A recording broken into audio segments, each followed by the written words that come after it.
หนูมันกินมันต้นนี่หอยมันก็กินคือกัน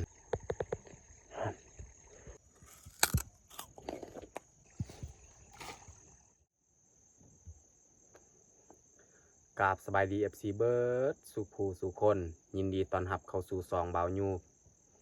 สำหรับวันนี้คอยกาได้ขึ้นมานั่งอยู่เทียงให้เนื่องจากว่าบุคอยสบายก็เลยออกไปไกลบ่ได้หรือว่าออกไปหากินตามห้วยหรือว่าตามป่าลึกบ่ได้เพราะฉะนั้นแล้วเฮาก็เลยได้ขึ้นมานั่งพักผ่อนอยู่เทียงให้หรือว่าสิพาชมบรรยากาศตามให้นี่แหละตามให้เก่าจังได้กาอย่าลืมติดตามการเคลื่อนไหวของเฮาในวันนี้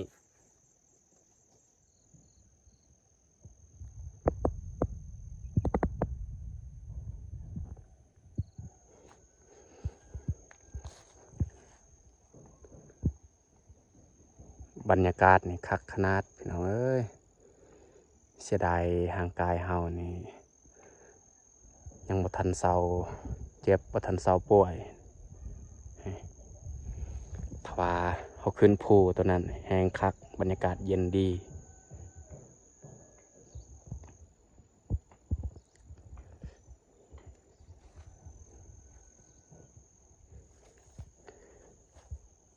ส่วนนี่เฮาก็หดเรียบร้อยแล้วอ้อย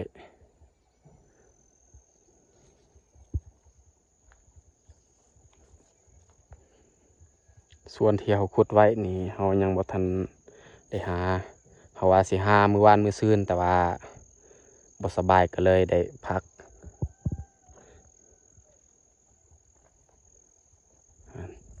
เฮาขึ้นมากับดอม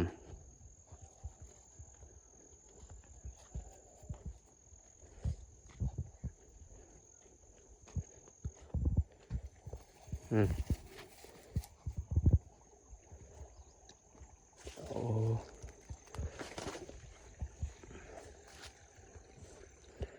น้องอันนี้น้ำเริ่มขุ่นอีก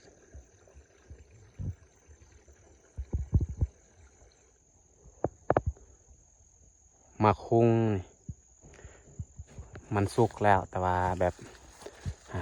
จนมันเน่าเลยเขากินบ่ได้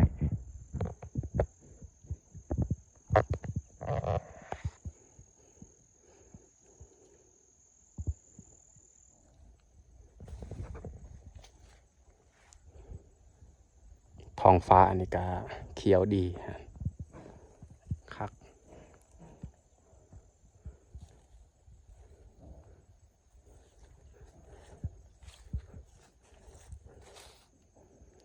อากาศแบบนี้นี่เหมาะในการลงไปหาปลาแบบแดดออกตลอดเวลาเราลงห้วยมันจึงบ่หนาวถ้าเมื่อใดนี่อาการมันดีขึ้นนี่เราจะพาทุกคนไปชมบรรยากาศแถวห้วยอีกตอนนี้นี่เนื่องจากว่าบ่สบายก็เลยได้มาอยู่แถวใกล้ๆนี่แหละ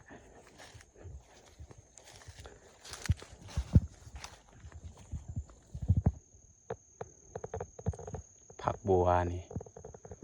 ใบนี่ส่วนลายมันหักเพราะว่าลมพัดตลอด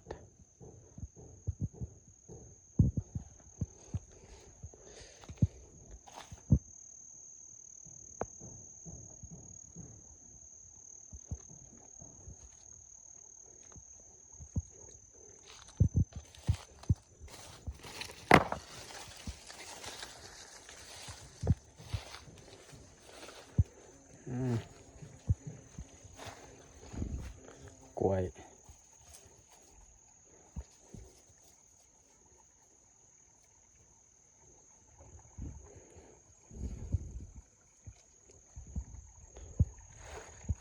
ล้วยชนิดนี้นี่กกมันบ่สูงปานใด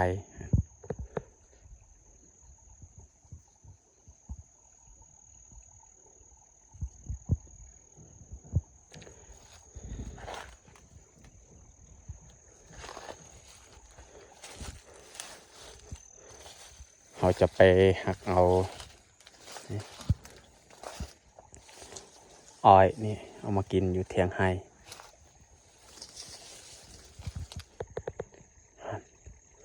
ปลาในคันเขาบอกมาให้มันเห็น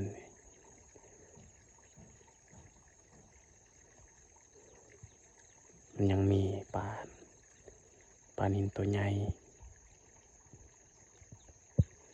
ประมาณ2-3 โตนี่แหละฮะ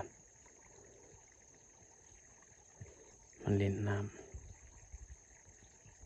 ว้าหนูมันกินมันต้นนี่หอยมันก็กินคือกันโอ้สมพอนี่บอลมันลงเห็นบ่หูมันลงนองเลยสุดท้ายหนูมันก็กินคือกันขนาดหอยมันอยู่ในน้ำมันยังเอามากิน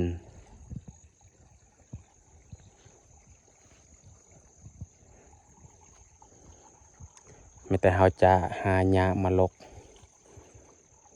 ไม่แต่เราจะเอาหญ้านี่มาทิ่มใส่น้องจังหน่อยเพื่อให้ปลานี่มันสวบกินหรือว่ามันกัดกินใบมัน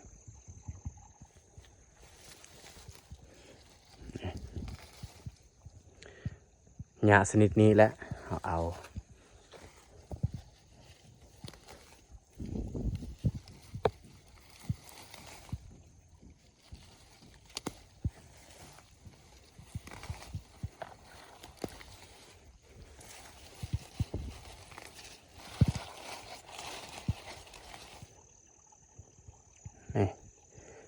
มันแต่เขาจะทิ่มใส่น้องเลยเพื่อให้มันกัดกินใบมันแต่เขาสิทาเบิงเลยจังหน่อยตัวใหญ่นี่มันบอกกล้าออก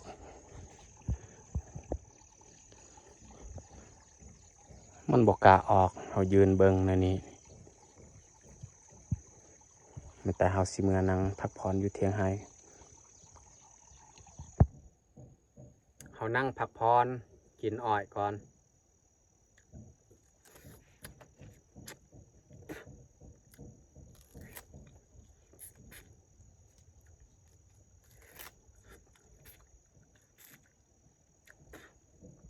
บรรยากาศอยู่เทียงไฮ้นี่เย็นดีเพราะว่าอีกอย่างก็สงบอยู่นี่อยู่บ้านนี่สับสนห่างกายบ่สบายนี่แหงรู้สึกสับสนอีก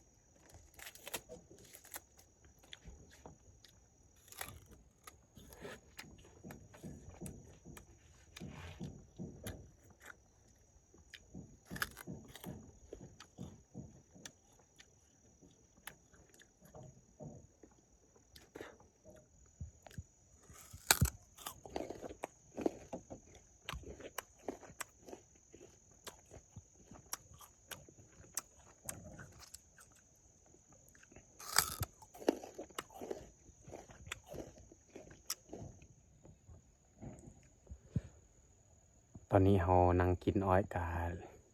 เรียบร้อยเนาะนี่ยังตัวนี้นี่เสียเอาเมื่อบ้าน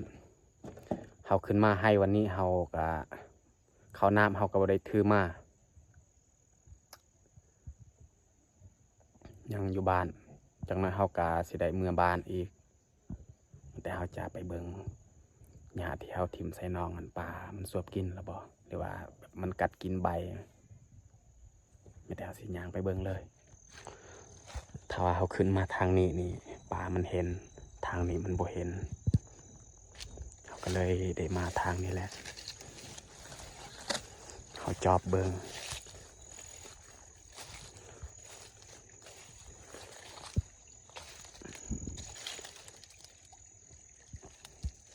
มันสวบกินนี่เลย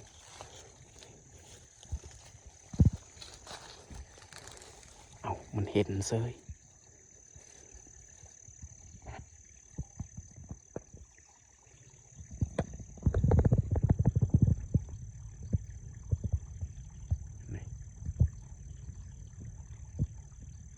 กัดกินใบ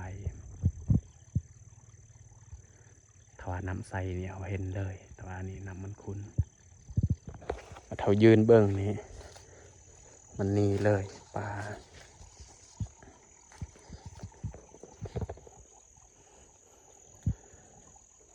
ไม่แต่เฮาสียางเมื่อบานเลยและสำหรับคลิปนี้ก็น่าจะจบลงอยู่นี่เลยและต้องขอโทษขออภัยที่ช่วงนี้บ่ค่อยได้เฮ็ดคลิปดีๆให้ทุกคนได้เบิ่งก็เนื่องจากว่าบ่ค่อยสบายปานใดถ้าว่าร่างกายสบายเมื่อใดสิเฮ็ดคลิปดีๆให้ FC ทุกคนได้รับชมรับเบิ่งแบบยาวๆเลย